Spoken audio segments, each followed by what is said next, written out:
All-American linebacker Barrett Carter. Y'all fire away with questions whenever you're ready. Barrett, what's this like? I know a lot of people did not expect Clemson to be part of the playoffs at different points of this year. How has this kind of energized you guys, and what's the feeling going into this matchup this week? That's what we expected to do. So that's what we've been working for all season. Not just to make it to the playoffs, but just keep fighting round by round, day by day, and just finish strong, finish on top. So the energy's been great within the guys. We've attacked every single day, meetings and practice with the right mindset. But this is what we expected to do from since the day we started. So Yeah, you guys aren't surprised. no, sir, not at all. I think Wes was just telling us that even after the loss, Georgia in the opener, that he talked about playing there twice again against the be a national title game. So when he says that, why do you guys believe it? Why do you hang on to that message in that moment? Yeah, just we know that if we do what we're supposed to do and we handle our business on Saturdays, that it'll result to us playing back there in Atlanta again. So we just have full belief in that, and know that as long as we put in the time, the effort, and all the scary hours, we'll end up back in Atlanta. So, but we're not gonna get there unless we beat Texas. So we just gotta take it day by day, week by week. But that's the plan, is to end up back in Atlanta. Not just the second time, but a third time as well. So that's just been the message ever since that loss. What are the scary hours? Just time that nobody knows about. So coming up here in the summer, I guess it's not so scary now that I'm telling you, but me, RJ, Wade, and some other guys, it'd be 7 o'clock at night, nobody's in the building, and we're just out there just working on our craft, just trying to better ourselves. And so that's I guess a sneak peek of what scary hours are. You're close friends with RJ Mickens. I guess what has been his mentality going back to his home state and for a playoff game? Yeah, I haven't seen anything different from RJ. He's a worker regardless of where we're playing, who we're playing. But I know he's excited to go against his old high school quarterback, Quinn. So, but RJ's been the same. This matchup hasn't changed the way he's attacked it, and he's such a smart guy. So he's already already has his plan down with Texas, and has a good feel of what they do. But it hasn't changed him at all. Just going back to his home state. So he's been the same guy. Barrett, after the ACC game, you were carrying around that sign that said "Us Against the World." Where did that come from? Where did that mindset start, and how does it apply to this game? Coach Sweeney said it in a team meeting that week. Just how I'm sure y'all heard of the Clemson chaos and how nobody wanted us in, and he just said in the team meeting, I guess us against the world. And after Nolan hit the field goal, I went to grab the sign and I'm like, what am I gonna write this time? Then it just came to my head that Coach Sweeney said that, so I just went with us against the world. And we truly believe that's our mindset within the team. Everyone likes to hate on Clemson for some reason. We don't get it, but it's truly us against the world. But that's how we like it. So that's really where it came from.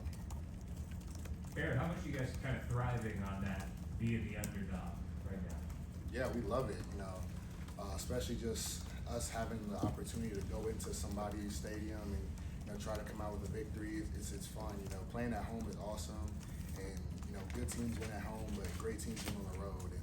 And us being the underdog, it's cool. I like it. I feel like I was the underdog my whole life, just not being the biggest, not being the strongest. I think I'm the fastest, but I feel like that's just been my mentality personally. That's just kind of the mentality we have within our team. Nobody wants us to be here. Nobody expected us to be here, but it doesn't matter what other people say. It's what we do. Barrett, sticking with that theme, you've heard a lot from Dabo Sweeney over the years. You probably heard him say a whole bunch of stuff. A whole bunch of stuff. Right?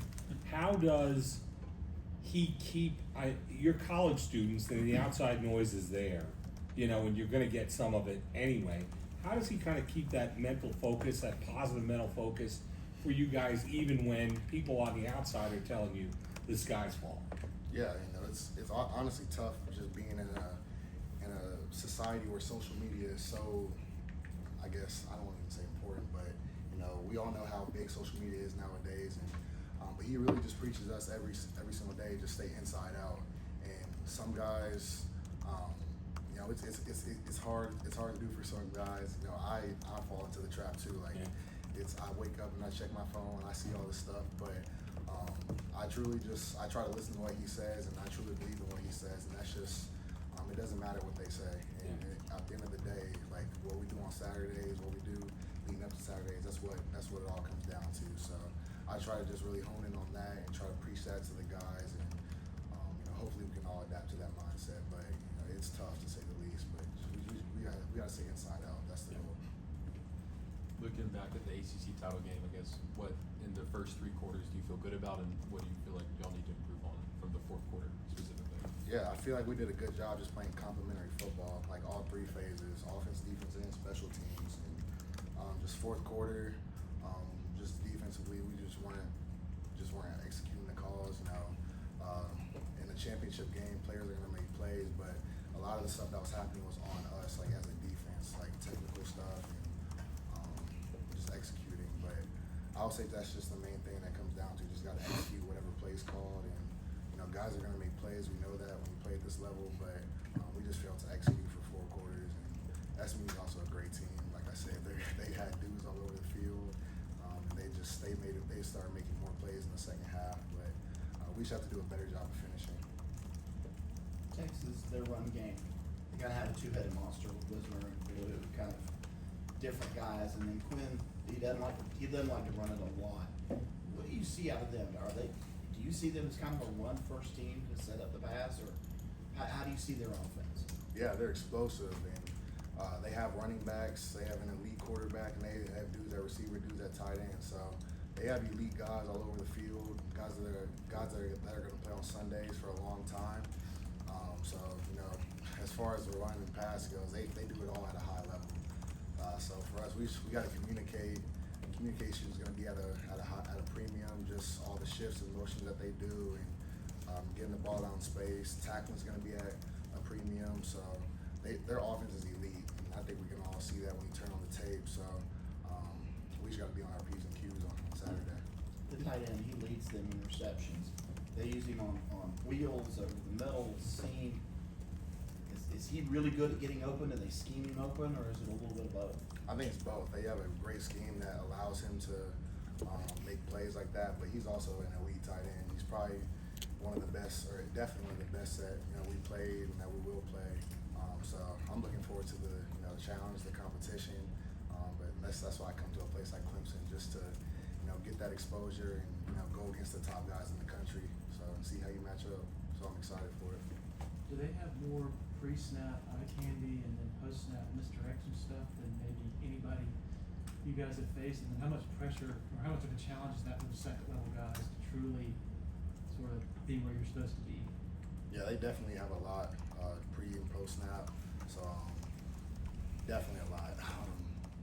So it's gonna be tough. You're gonna have to have your eyes in the right place, and because they do have a lot of eye candy and a lot of misdirection, like you said. So as long as you're just focusing on your keys and know your responsibility and execute and do that to the best of your ability, then we should be fine. But they definitely do a great job of trying to get your eyes going one place, and then they put the ball on the complete opposite side of the field. So it's gonna be a challenge for sure, but I'm looking forward to it. It's gonna be fun. With that tight end, 6'5", 250, is there somebody that's giving you guys a good look, like Christian Nittenker or somebody like that in practice? Yeah, all of our tight ends, I would say, just going against them, I feel like we have the best core in the country. And so just going against them every single day, they get us ready for Saturdays. And so I would say just all the guys, not just Christian, Jake, Olsen, Sapp, Marcus, the list goes on. So they all give us great looks. So we'll be ready come Saturday. Any questions for Barrett virtually? Anybody else in the room? Yeah, Barrett, it's been more than a week since that ACC title game. Do you have a different perspective now on those final seconds when all of a sudden it goes from, hey, we're going to have to face overtime, to watching your teammates perform and pull things out? Yeah, I mean, just being quite honest, everyone was standing on the sidelines watching the kick, and I have full trust in knowing Hoosier. Do not get me wrong, but I was just mentally getting my mind ready for overtime, just ready to get ready for that. But you know, I didn't even watch the kick go through. I just listened to the emotions and saw everybody running around, and that's when I knew that we had won. But just a super special moment, to say the least. Probably the most memorable moment, most memorable play that I've been a part of since I've been here at Clemson. So it was just a special moment. We just got to carry this momentum into the next few weeks. Can you believe how it unfolded? I mean, that doesn't happen ever, you know? Yeah, just for Adam to go back there, I don't think he was kick returner the whole game, Yeah. and then him to bring it out and have to play to Antonio, and then you literally can't make it up. It was literally like a fairy tale ending. Like it was the most crazy sequence of events I've ever been a part of. So yeah, I'm so glad we got the win. It was a roller coaster of emotions. Barrett, imagine this is gonna be a pretty emotional game for Cade going back home. What's your sense of where his mindset is like getting ready to go face the Longhorns? Yeah, he's locked in, ready to dominate them. You know, this is his hometown. I'm sure he grew up going to games and grew up, you know, taking visits there. But Cade's locked in. He's been locked in the whole year, regardless of who we play. And I know he's excited to get home and show what he can do again. But it's really been the same Cade. I've not seen him be more intense or any less intense than he's already been. So he's just locked in and ready to go lead us to a victory. We'll go virtually now to Andrew Abelson, ESPN. Andrew, unmute and go ahead.